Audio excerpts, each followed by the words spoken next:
Olá, pessoal! Sejam todos bem-vindos a mais um episódio do Geoprosa, o podcast do PET GeoRN. O meu nome é Vanessa Galvão e hoje estarei apresentando junto com meu colega Ezequiel Fraga.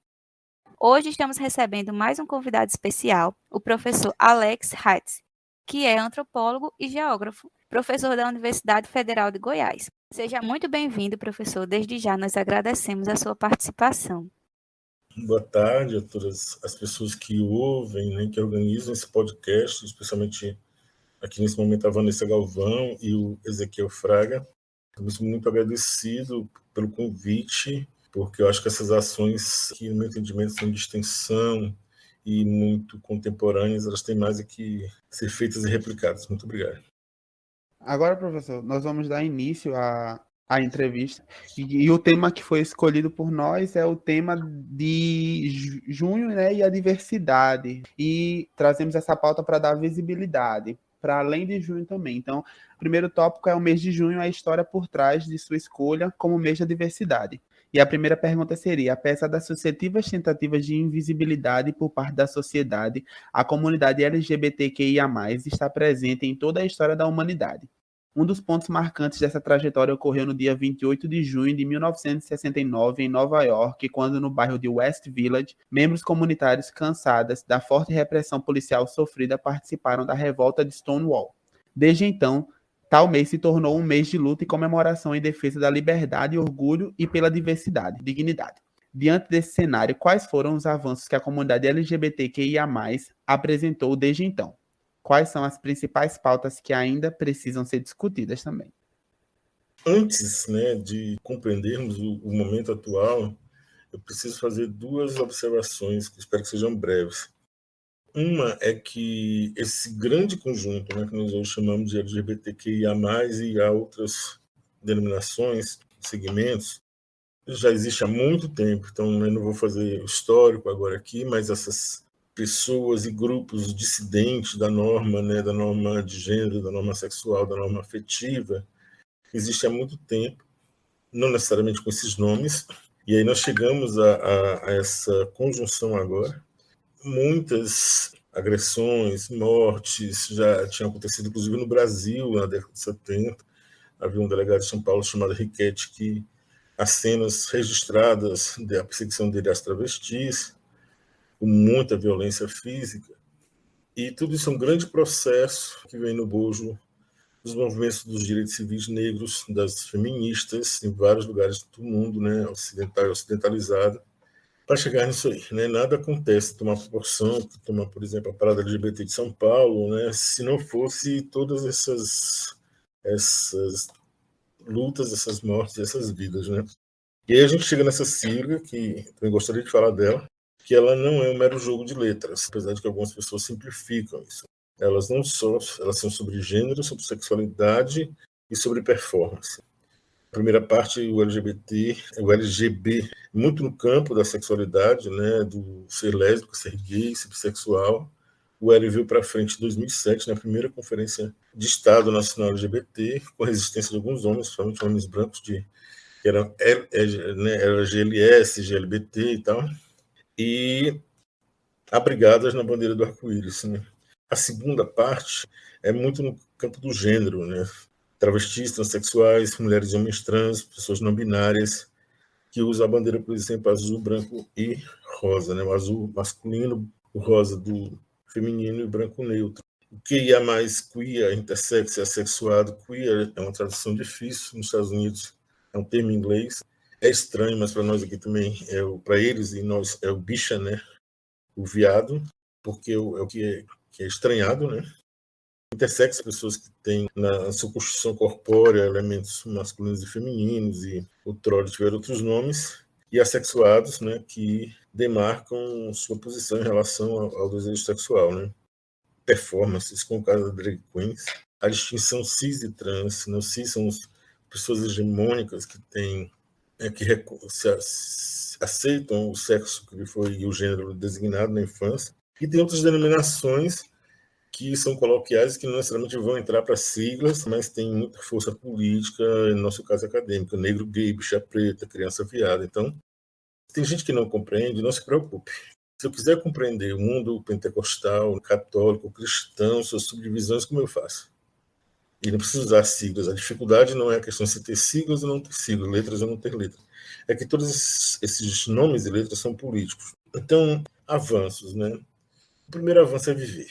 A pessoa LGBT que é mais estar viva. Esse é o primeiro avanço. E como se diz no movimento negro brasileiro, estadunidense, Black Lives Matter, é respirar. Ou seja, você poder viver, você poder ir e vir em determinados territórios.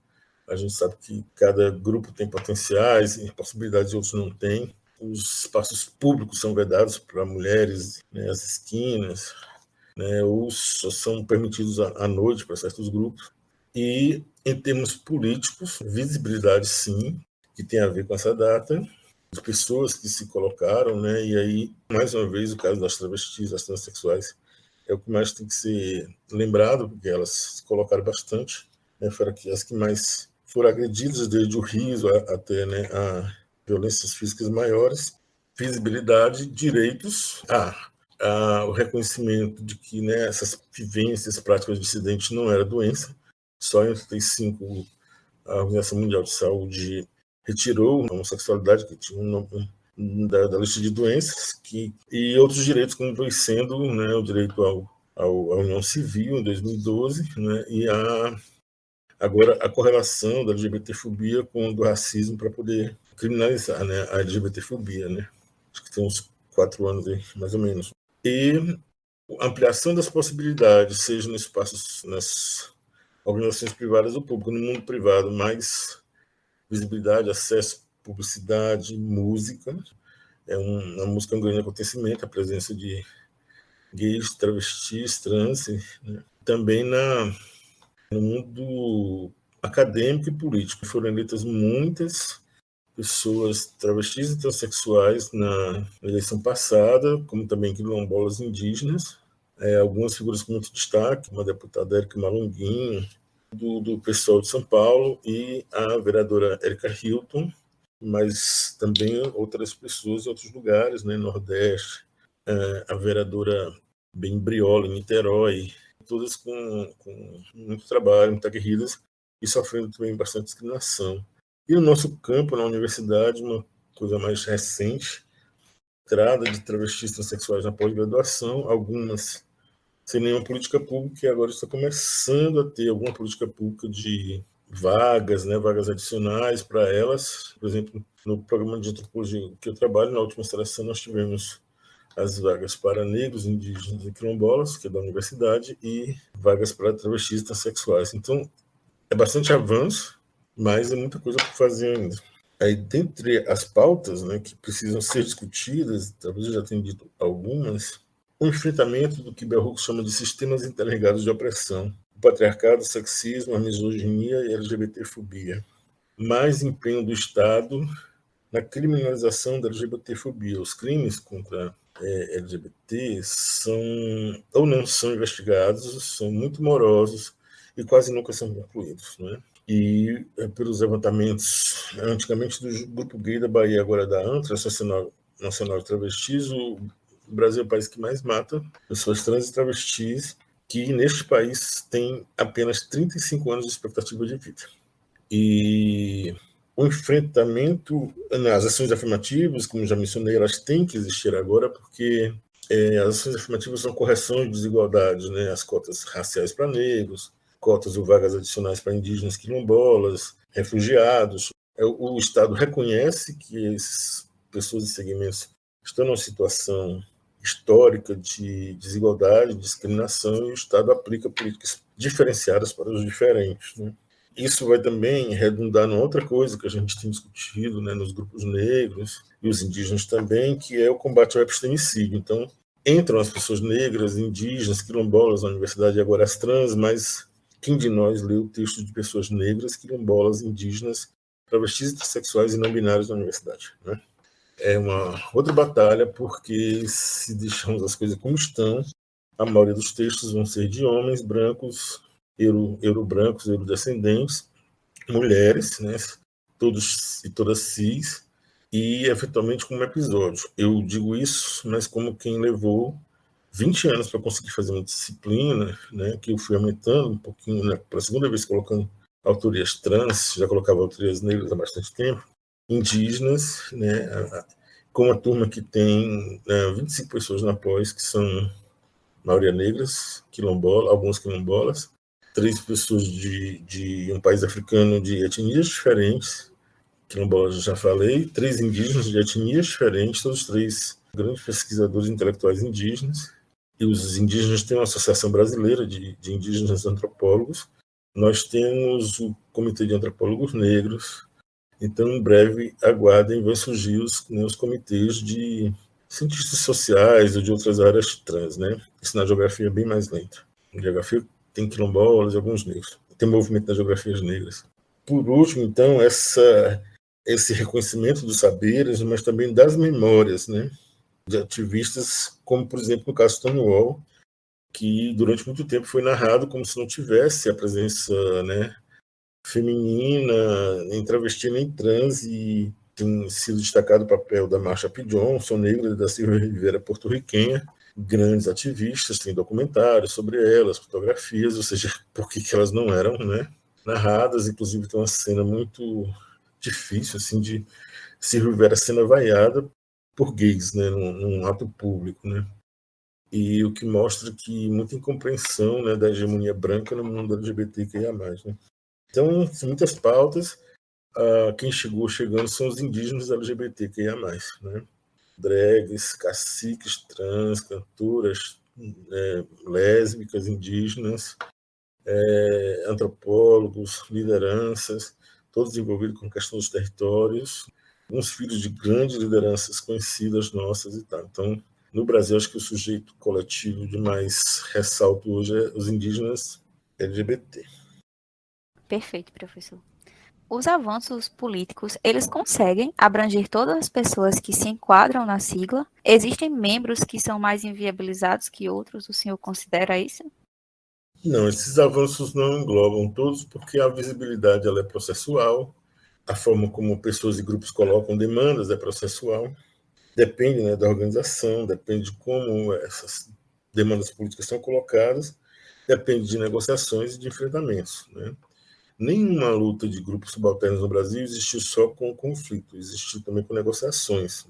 E dos dois lados, as duas maneiras se perdem, né? Mas, por exemplo, eu não mencionei quilombolas, né? Eu não vou dizer LGBT, mas sei de quilombolas gays e trans. Não importa para nós se é o caso de uma pessoa ou de grupos enormes, se é uma coisa que acontece com uma pessoa ou uma parada de 1 milhão de pessoas, né?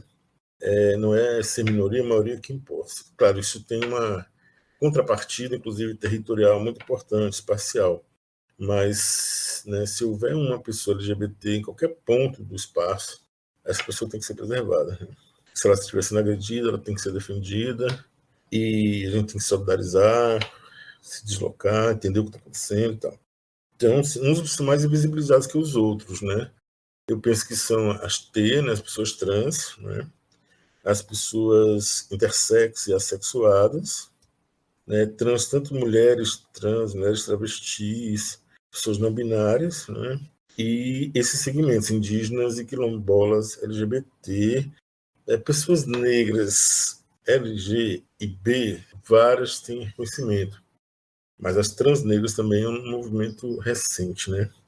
A professora Meg Rayara Gomes de Oliveira, da Universidade Federal do Paraná, tem um artigo, negra, né, travesti, doutora, porque você não me abraça, falando dos problemas na comunidade negra de não desenvolver empatia, né, com as pessoas trans, né, também negras. Outra coisa é que é histórico, mas a gente tem que extrapolar, né, o circuito artístico, o circuito cultural, é onde se vê mais a presença negra, né, o negro. Rita Negra também é LGBT, né, mas fora desse segmento nós temos dificuldades de reconhecimento, né, então é um processo de ampliação. Tem pessoas de dentro, né, desse vasto grupo aí que às vezes não olham para o outro lado, né. Então, se eu sou branco e gay, eu não me interesso pela situação de negros gays, né. Eu fico no fetiche com homem negro ou com mulher negra, né. Então, são discussões ásperas, mas também muita vivência, muita construção, né? Muita criação também. E é isso.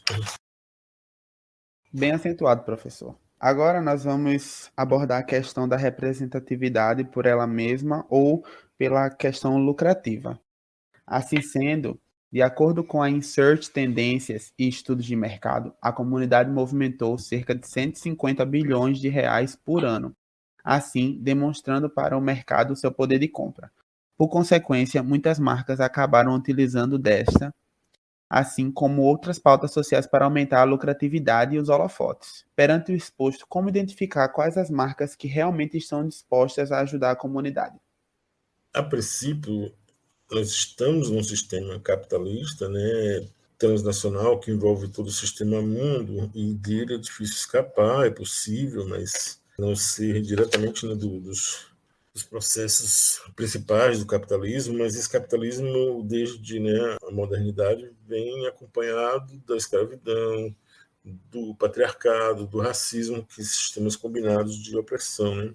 Então, quando alguém tenta fazer a viagem, né, contrária, né, de se colocar com mercadoria, né, ou com mercadoria no mercado, foi um ato falho, porque a população negra chegou aqui como mercadoria. Então, o mercado é uma coisa que a gente sabe como é que funciona. Chegamos aqui vendidos, né, trocados, etc. E aí, então não há problema, né? O que há problema é se essa inserção ela for individualista, né? Individual não há problema dela ser, e é feita sem, né, certas consonâncias com os grupos sociais onde a gente vem e pertence, né?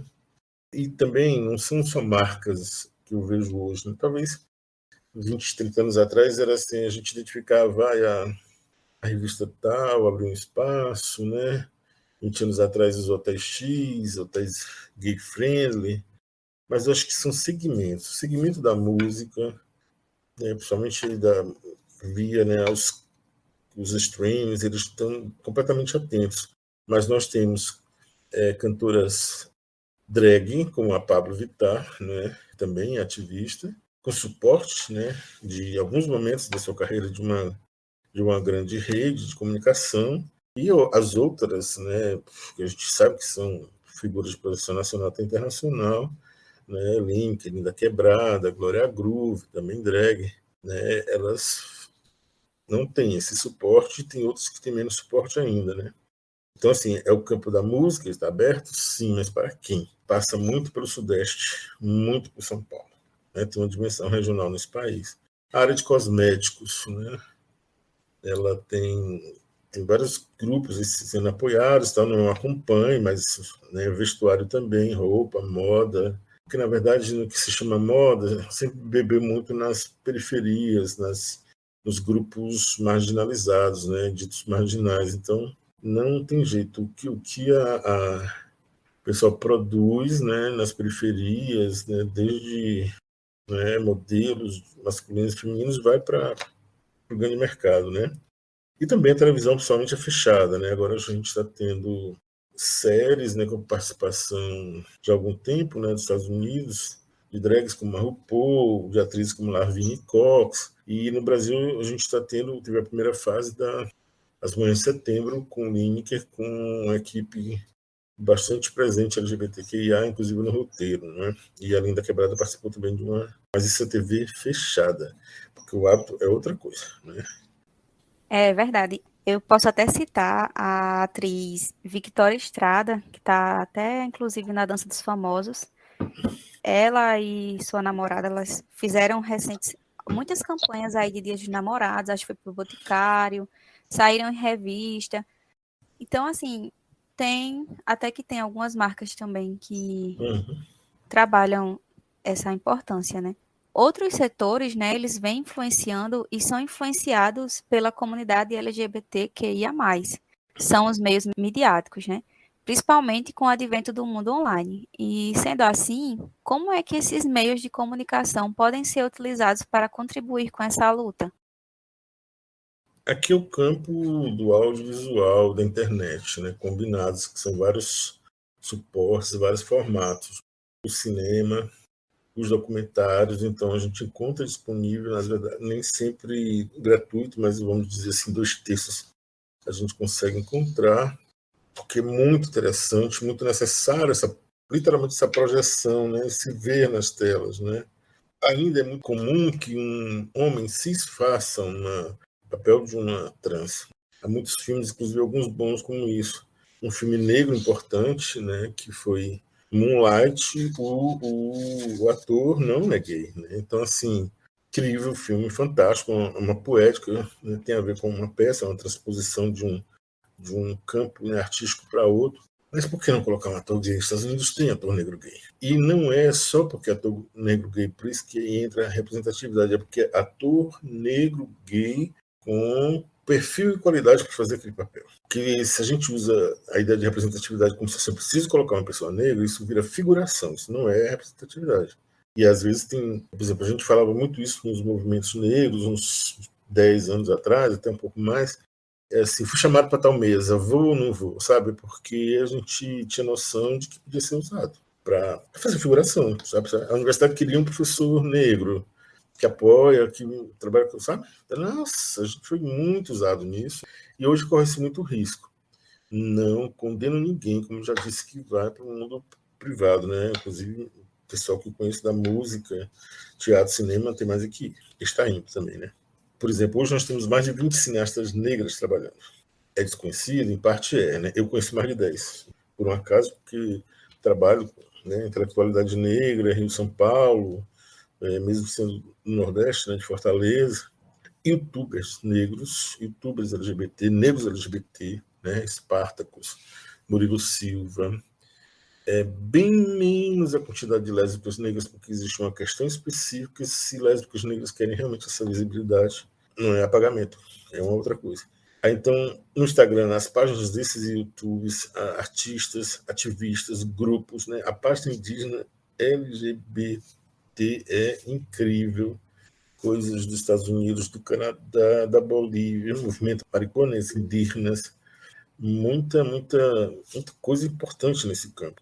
E só uma coisinha, essa coisa do documentário, como eu disse, né, então, que faz a passagem, né, memórias, figuras antigas, envelhecimento, né, poder conhecer certos autores, certas autoras, né, a Meg Hayara, a professora que eu mencionei, tem um documentário sobre ela. Então, se eu quero mostrar a Meg Hayara, eu mostro um documentário, um texto dela e discuto em sala de aula. Hoje a gente tem um repertório mais ampliado. Professor, o senhor poderia indicar alguma página assim, como o senhor falou, dos indígenas? Bom, eu lembrei de algumas pessoas, né? Murilo Silva, do Espartacus. A do Murilo tem um nome bonitinho, Mundo Pequeno. Essas grandes figuras que têm muita visibilidade, como a Pablo, é importante olhar, porque a Pablo é bastante politizada. Pablo, nesse ano eleitoral, já colocou a posição dela. Ela fala assim, pode me chamar o Pablo, a Pablo, mas contanto que no Neguinho Sul, né? Ela fala menos da negritude, mas se coloca, tem um clipe fantástico sobre isso, né? De como sofreu agressões na escola. Então, a página desses artistas, dessas artistas, para mim, é um respiro, assim, né? De pessoas, né, que estão trabalhando em teatro e, por exemplo, vai ter uma peça dirigida por Rodrigo França, que já fez Big Brother, sobre Jorge Lafon, né? Uma coisa assim, presente verão. Então, a página dele hoje, da drag que vai fazer Areta, agora esqueci o sobrenome dela, São Paulo, eu vou acompanhando, sabe, vendo como é que está acontecendo a peça, porque eu também estudo um pouco da trajetória do Lafon. Então, isso são não vou lembrar a página da Parada, por exemplo, né? Agora, Paradas, milhares de fotos, é outra história. Né? Eu não estou lembrando de mais alguém assim, porque às vezes a gente também tem. Não existe hoje uma organização negra LGBT, tem a Rede Afro LGBT, mas ela não está com uma configuração que eu tinha 5 anos atrás. Mas tem a página também, Rede Afro LGBT. Agora, se você for fazer propaganda da minha página, no meu perfil, eu trabalho com esse repertório de temas de raça, gênero, sexualidade e espaço, por uma veia artística política. Então, de vez em quando eu faço umas postagens, são pequenos versos, eu falo assim, tem gente que tem gênero, que faz gênero, tem gente que desfaz. E aí isso é comentado, isso é discutido. Então, assim, outro de um grande artista não binário curtiu esse post, replicou, e falou, putz, eu tô mexendo em que mesmo? Mas tem muita coisa para se ver, assim. Por exemplo, São Paulo, que é a minha experiência, foram 8 anos, eu continuo indo a São Paulo, fazendo trabalho com esses grupos neste campo. Tem as festas, tem os grupos, né, artísticos das festas Ballroom, Vogue, a festa Amém, que foi enorme agora esses dias. É um universo gigantesco. Por mais que a gente saiba que falta, que tem mais gente inclusive sofrendo, mas também tem mais gente batendo a cabeça e respirando. Professor, como você tinha dito, é muito importante a gente dar essa visibilidade para todas as letras da sigla, né? Como o senhor mesmo citou, a série Vogue também trouxe muita visibilidade nessa última década, né? De pessoas trans, negras, travestis. Eu vejo como um marco importante na indústria cultural pelo alcance que chegou, não Sim, como se não houvesse, porque já haviam obras antes, mas ela quebrou a bolha, digamos assim. sim, ali literalmente quebrou a bolha, né? E é um trabalho também de muita gente afinada, interessada. Agora, o campo da imagem, ele é ardiloso. Existe um livro chamado Ardis da Imagem, de uma dupla muito interessante da FMG, a Nubia Pereira Gomes, já falecida, e o Edmilson Almeida Pereira, que todas as imagens, por exemplo, negras, que foram produzidas no século XIX, no século XX, elas são aquelas fotos de estúdio, de escravizados, de baianas nos tabuleiros. Então, a gente tem já repertório de como se quer a imagem dessas pessoas. Nos Estados Unidos, tem uma teórica que chama de imagens de controle, a Patrícia Hill Collins. Então, assim, no Brasil, a doméstica, a mãe preta, o atleta viril. Então, tem que ter muito cuidado, porque a imagem pode ser essa, entendeu? O gay risível, né? E aí, negro e gay, por exemplo, parece contraditório, porque todos os negros deveriam ser, né, hipersexualizados. Por exemplo, um personagem que me incomoda, apesar de que, ao mesmo tempo, me chama a atenção, é, né, o Eric, o garoto negro de Sex Education. Né? Eu vi só a primeira temporada, porque ele procura o afeto do homem branco agressivo. Não precisa. Ninguém precisa passar por isso. Né? E aí eles falam contrastes assim daquele casaco marrom sem graça e Eric todo maquiado com turbante. Então, assim, é de um exagero que não precisa mais representar dessa forma, né? Não precisa. Mas a série Pose foi uma coisa incrível. Eu também assisti a primeira temporada, mas eu até hoje não vi críticas. Você acredita, assim, das pessoas e grupos LGBT que eu conheço? Porque foi muito cuidadosa. Muitas memórias para quem tem como eu, né, mais de 55 anos, lembrar das primeiras pessoas que a gente conheceu soropositivas, né, dos medos que nós passamos e daquela festa, né? Então é isso, assim, é como é uma aí é uma das melhores imitações da vida, né? Mas de fato, assim, eu acho que a gente vai ver mais, sabe, assim, biografias, a gente vai ter mais coisas, assim, né? E de fato algumas coisas dão lucratividade mesmo. Conectando com esse tema que a gente estava falando sobre pose e também comunidade afro-LGBT, a gente pode usar esse recorte aqui, realizando um recorte étnico-racial mediante ao que, de acordo com o Instituto Brasileiro de Geografia e Estatística, o IBGE, cerca de 54% da população brasileira se autodeclara negra. Como ocorre a inserção dessa parcela populacional nas discussões sobre sexualidade na atualidade? A forma, né, já falei um pouco, de percebermos a existência, né, de vida social e política de uma pessoa, de um grupo, não é só para a demografia, como eu disse. Por exemplo, se nós temos a quantidade de pessoas que têm uma doença como esclerose múltipla, por exemplo, não sei te dizer qual é, mas eu sei que aquelas que eu conheço, são pouquíssimas na minha universidade, elas merecem uma atenção especial. Agora, também, se a gente está tentando, né, modificar né, a quantidade de estudantes da escola pública, negra, a questão também dos percentuais é importante. Né? Então, a questão LGBT não é exatamente de percentual. Fala assim, até 10%, né, da população dos Estados Unidos ou do mundo ocidentalizado é LGBT. Não sabemos. Mas não importa se é 10%, não importa se concentra em São Paulo, não importa porque existe uma migração gay para grandes cidades. Né? Eu estou chamando isso com orientando meu de exílio gay. Né? Então, como é que se coloca? Né? Eu vou ser um pouco esquemático, né? Mas a gente pode, né, as pessoas podem procurar também outras referências. Aqueles processos anteriores, né, a colonização, a escravidão e o patriarcado. Por quê? Existiam relações de senhores brancos com escravizados negros. E nem sempre essas relações eram assimétricas, sempre foram, mas assim, né, de quem provocava o desejo, de quem tinha determinado agenciamento nessa relação, né? O antropólogo Luiz Motti tem alguns artigos sobre relações homossexuais no Brasil colônia. É preciso olhar para trás, porque a ideia do negro viril vem disso aí.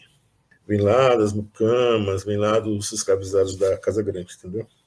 É uma coisa que se transfigura na outra. Os processos que a gente já falou, né, discriminação, das várias violências, eles têm especificidade se ocorre na família, se ocorre na igreja, se ocorre na escola, se ocorre na universidade, em que fases da vida da pessoa. Às vezes uma criança de 8 anos de idade que não, né, ainda nem se percebe, talvez diferente, mas no entanto, porque ela fala, anda ou brinca de outra forma, né, ela já começa a sofrer um monte de limitações e opressões e, no caso dos intersexos, por exemplo, né, hoje, procurando material para conversar com vocês, vi um rapaz que ele teve que fazer, né, uma cirurgia, a família disse aos 6 anos de idade que era adequação urinária e, na verdade, era de mudança, né, da anatomia sexual dele, depois aos 12 anos, e aos 24 que ele foi entender o que estava acontecendo quando a avó resolveu falar e tudo mais. Não, é um tipo de violência que não tem nem, é até difícil, imensurável, né?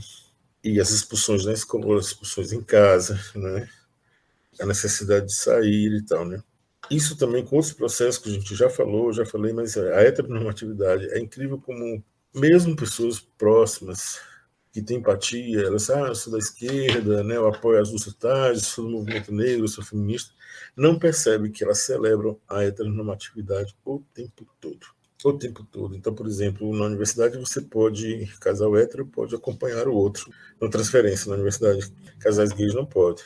Eu acho que talvez já tenha acontecido um outro no Brasil, mas muita dificuldade. Acompanhei um casal de lésbicos que não conseguiu a transferência. Né? Porque as pessoas héteras lá podem pegar na mão, beijar, sair juntas, né? E às vezes não percebe o quanto é difícil você não poder fazer isso, né? E aí ficam celebrando, e, né, não deve ver sua sexualidade? Devem, mas é muito desigual, né? Então, essas discriminações todas, que aí tem situações de autorrejeição, de vida dupla, do exílio LGBT, né? A vida dupla, por exemplo, na igreja é muito forte, mas não só, na universidade também. O exílio, eu fui para São Paulo fazer mestrado, né, em 92, 93, porque Fortaleza não tinha mestrado em geografia, tinha em Recife, tinha em Sergipe, se não me engano tinha no Pará. Mas eu já tinha uma atração para São Paulo, já tinha uma outra viagem para lá, me disseram que no Rio, geografia cultural já ia crescer, mas eu disse não, se eu tenho que ir para um lugar, eu vou para São Paulo. Mas foi também um exílio gay, e eu fui percebendo isso muito depois. Os assassinatos, muitos suicídios, mas também, como já tenho dito, né, muita resiliência, resistência e o afeto proteção, né? Então, o ver-se nesse mundo negro, né? Ver-se nesse mundo das classes populares, a hegemonia, por exemplo, quando a gente está nos espaços de hegemonia branca, né, LGBT que são de hegemonia branca, como a gente deve atuar, né? Só em São Paulo ou Rio você vai ter espaços negros LGBTs, Salvador também. Mas fora essas três cidades, não sei se Recife tem. E aí é massa, está convivendo com todo mundo, mas você quer encontrar aquele amor que é seu espelho, aquele afeto que é seu espelho, aquele desejo que é seu espelho, e aí vem a história de te paquerar, te desejar, porque você é preto ou preta, né? Também, quando a gente está nos espaços de maioria negra, né, a dificuldade também de ser o que a gente é. Mas aí eu acho que a gente tem que cada vez mais conversar entre nós sobre isso. E não ficar rasgando o verbo aí na internet. Professor, eu acho muito interessante essa fala que você trouxe. Inclusive, eu li um livro de um colega meu, amigo, que é mestrando agora em Ciências Sociais na UFRN, Murilo Carvalho, que ele publicou um livro que é bibliográfico, mas ao mesmo tempo ele conecta com essas questões LGBT, porque ele é um homem negro, retinto, LGBT, dentro da universidade, migrante, não era daqui. E aí ele fala muito sobre isso em alguns textos do livro, que ele fala sobre o direito ao afeto, que é negado toda hora ao homem negro. É objetificado, sexualizado. Sim, e isso tem uma marca. Eu trabalho com autoras negras, né, o pensamento delas, a historiadora Beatriz Nascimento, a cientista social antropóloga Lélia Gonzalez, e elas sempre que vão falar da mulher negra, da situação contemporânea, anos 70 e 80, elas retornam à escravidão. Porque precisa fazer esse movimento, entendeu? Uma pessoa branca que é feminista, uma pessoa branca que é gay, ela não precisa fazer esses retornos, entendeu? Ela poderia, não sei o que ela vai encontrar nesse retorno. Inclusive, como diz Beatriz Nascimento, muita gente negra precisa passar por um tratamento, né, psicologia, né, as outras terapias, a psiquiatria, mas ninguém branco vai, psiquiatra, psicólogo, né, ver o racismo. E o James Baldwin, que é um escritor negro americano, queer, mas né, depois de. Ele nunca afirmou tanto, mas é gay mesmo. Ele também volta lá, entendeu? O que significava para o homem branco aquele senhor? Daí minha questão com a palavra senhor. Né? Senhor, hegemonicamente, é o mestre de escravizados, é o Deus cristão imposto. Tem outras abordagens dessa palavra muito mais suaves, muito mais simples. Que, por exemplo, ele conta uma cena que está no Sul, fazendo a militância, né, contra o segregação, e um delegado, que ele diz assim, podia mandar parar ou continuar o lixamento, começa a tocá-lo sem consentimento, a buliná-lo. E aí ele volta e diz assim, o que significava o corpo, somente o pênis de um homem negro, né, na escravidão. Porque você pode se achar homem, porque você tem um falo, mas acima de você tem outro homem. No livro da Toni Morrison, O Olho Mais Azul, o casal está namorando, a Pícola e um rapaz, na beira de um rio, tranquilos, e chega um grupo de rapazes brancos e forçam, né, com armas, porque o rapaz é violente. Né? Ou seja, tem outro ser do mesmo gênero que você, mas que está acima. Isso é algo que agora a gente vem conversando, os livros estão saindo aí de masculinidade negra, transmasculinidades negras. Agora que a gente está conseguindo abrir um pouco essa conversa no conjunto negro. Pois bem, professor. Como essa população que se enquadra como afro-LGBT é representada pela mídia e pelos produtos literários? Tais representações, elas replicam estereótipos preconceituosos? A denominação mais simples é negra LGBT, né? Afro-LGBT é uma coisa já mais em pesquisa, escreve. Então. Tem várias perspectivas, por exemplo, a representação risível, né? Mas com a marca própria, né? Jorge Lafon fazendo Soldado 24 nos Trapalhões e a Vera Verão. Jorge Lafon tem muito mais trabalho que isso. Aos 16 anos já viajava para França com Haroldo Costa numa companhia de teatro negro. Ele encena o Cristo Negro, então ele está bem além dessas duas representações. Mas nessas duas representações tem a marca dele. Então, um Soldado 24 é um soldado, né, dos Trapalhões, tá no campo da comédia, né, que usa salto, né, esse seria um estileto hoje em dia, né, e desmunheca e usar uma linguagem mais coloquial, dá em cima dos outros soldados, até do sargento. É ele que faz aquela cena. Ali a criação dele. A cena é esquemática, é estereotipada, tem muito do estereótipo, mas tem. Eu aprendi isso, nem sei dizer com quem, sabe? Com as feministas negras também, com as travestis. Ao subir naquele salto, aquele é um palanque, entendeu? Então você realmente se monta, você realmente começa a perceber que, né, aquele corpo ali foi você que construiu. Se diretor disse faz assim, roteirista escreveu assim, mas é você que faz. E aí, para mim, o quadro melhor da Vera Verão, o mais interessante, é quando ela representa uma mulher, né, quer dizer que é quase uma mulher, né, com roupas e referências ao bloco afro. E aí é uma mulher negra. E as figuras, né, do abre-alas dos carros, né, que ele vai, poxa, não é uma mulata, né, é um homem. Mas, por exemplo, numa das abre-alas, ele está né, aqui na frente da genitália com uma placa de rua apontando para baixo e com traço vermelho, ou seja, como se aquele falo tivesse proibido. Tudo. Então, assim, isso é dele. Claro, de sua equipe de trabalho, né? Então, inspirado em outras figuras que já fizeram isso antes. Né? Então, é uma representação bem estereotipada, mas há uma espécie de, não é reversão do estereótipo, é de deslocar. Com qualidade, mas também ainda, como eu mencionei, por exemplo, né, com a hegemonia branca, com a hegemonia masculina, né, o fato do homem, né, o rapaz negro lá de Moonlight ser hétero, né? Por exemplo, o livro Madame Satã e o filme, né? O livro foi uma entrevista que um ex-diretor de novelas da Globo fez com ele, então a gente não sabe qual é a pergunta, qual é a resposta, quanto ele interferiu, mas é importante ter aquele livro. Saiu no ano que Madame Satã morre, e aí o diretor, Karim Ainus, né, é um homem branco árabe, né, cearense, que vai fazer o filme, pega um pedaço, Lázaro, que é hétero, faz com uma intensidade que ele mesmo disse que acho que nunca mais vai se colocar dessa forma. Então, é fantástico, mas não são pessoas negras gays, por exemplo, à frente, né?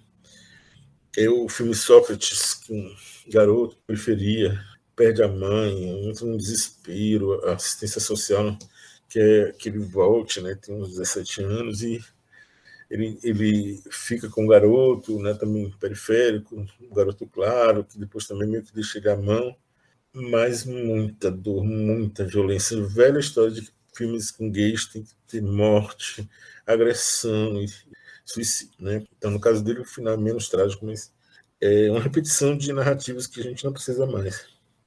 Com muitíssima qualidade, aí eu vou puxar a brasa para minha sardinha, a peça Cartas da Madame Satã, da Companhia Os Crespos, de São Paulo, em 2015, que foi toda trabalhada com depoimentos, né, de pessoas travestis, transexuais encarceradas. Eu participei da formação de atores, com textos, né, durante 3 dias. No final ficou um ator só.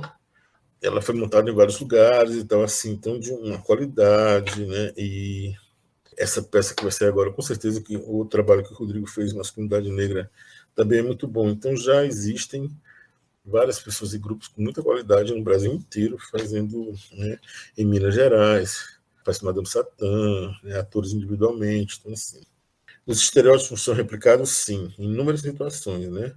Nas novelas, nos filmes, nos stand-ups, nas redes sociais. Como eu já comentei, né, o caso dos gays, das mulheres, das travestis, muito risíveis, hiperrisíveis, hiperafeminadas, histéricas, dependentes e solitárias. Em alguns, inclusive, fazendo muito sucesso, transpondo do teatro, do stand-up para o filme, e o contrário nem sempre existe, né? Então, né, às vezes é muita coisa, mas a gente consegue hoje, eu acho que também distinguir, saber organizar os pensamentos, dar ordem a tudo isso que a gente está conversando, também as outras fontes, né, outros relatos, outras narrativas, outras músicas, outros artistas. É muito importante que a gente hoje possa fazer isso. Isso eu celebro. Muito bem colocado, professor. Vamos finalizar agora o nosso episódio com a última pergunta, que existem alguns autores que podem ser citados como bons retratadores da realidade da comunidade afro-LGBT. O senhor teria algumas indicações a fazer? O professor teria? Eu já mencionei algumas, né, dessas biografias, a de Madame Satã, feita por Silvan Paeso. Tem uma bem recente, de Cintura Fina, que é de Fortaleza. Ela foi para BH aos 20 anos e viveu aquele período nos 40, nos 50, viveu até mais que isso. Numa série da Globo, né, a Ilha Furacão, ela foi representada por um homem branco. Entendeu? Então, assim, né, pelo Matheus Nartegueiro, que podia ter declinado o papel. Então, agora tem essa biografia acadêmica, muito importante. Tem um livro incrível chamado Guardei no Armário, do Samuel Gomes. Samuel Gomes é um rapaz negro da igreja, artista, que, né, no processo de vida, ele vai para a universidade particular, com né, bolsa do ProUni, e logo no meio do curso, para o final, ele consegue trabalhar numa grande empresa, começa a se afirmar gay na igreja, trabalhar o corpo, né, e tal, e ele é convidado a sair da igreja. Ele é recusado em casa, mas depois de muitas questões, inclusive da ascensão profissional dele, ele retorna para casa, né, e continua, se não me engano, evangélico. Ele tem os livros autorais, né, Transfeminismo, da Letícia Nascimento, outro também chamado Transfeminismo, da Jaqueline Gomes Jesus, uma psicóloga, Transfeminismos, Teorias e Práticas. Coletâneas, por exemplo, a feminista lésbica americana Audre Lorde, saíram 3 livros dela no Brasil no ano passado, e ela escreve sobre isso. Ela fala assim: eu sou negra, lésbica, mãe de um garoto, de uma garota, poeta e guerreira, né? Ela está na base daquilo que a gente chama interseccionalidade. Sai um livro da Cinco Contínuo chamado Transmasculinidades Negras, Vai sair um outro agora também do qual vou participar. A pesquisa da Meg Rayara Gomes, que é o Diabo em Forma de Gente. Meg trabalha a questão de gays afeminados, bichas, né, viados e bichas pretas na educação. Uma das grandes questões é, se a gente sofreu tanta homofobia e transfobia na escola, por que a gente está na educação? Então tem uma questão a mais. J. Mambassa, que é não binária, que tem trabalhado a questão, né, da descolonização do corpo. E vamos dizer que eu posso me incluir nessa lista, eu escrevo menos. Meus orientandos não querem trabalhar com esses temas. Tive um mestrado sobre os territórios LGBT de Goiânia em 2005 e agora, em 2022, o trabalho sobre negros gays do interior de Goiás e de outros estados que migram para Goiânia. Então, é um tema que pouca gente quer, mas está aumentando, nosso departamento está aumentando. Né? Então, é um cenário animador.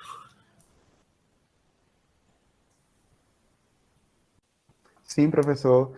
Agora a gente vai encerrar. Muito obrigado. A gente vai fazer um agradecimento pela presença e os conhecimentos que o professor nos deu nesse episódio e pedir aqui sugestões aos ouvintes de matérias que vocês queiram ouvir e para que todos nos sigam nas nossas redes sociais, Instagram, Facebook, YouTube e Spotify, que é o PET Geografia UFRN.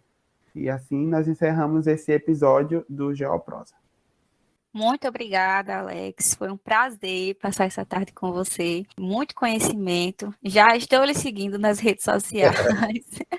Espero que a gente possa se encontrar depois, posteriormente, quem sabe, até mesmo de forma presencial. E agradecer também pelo seu trabalho que você vem fazendo aí na geografia, né?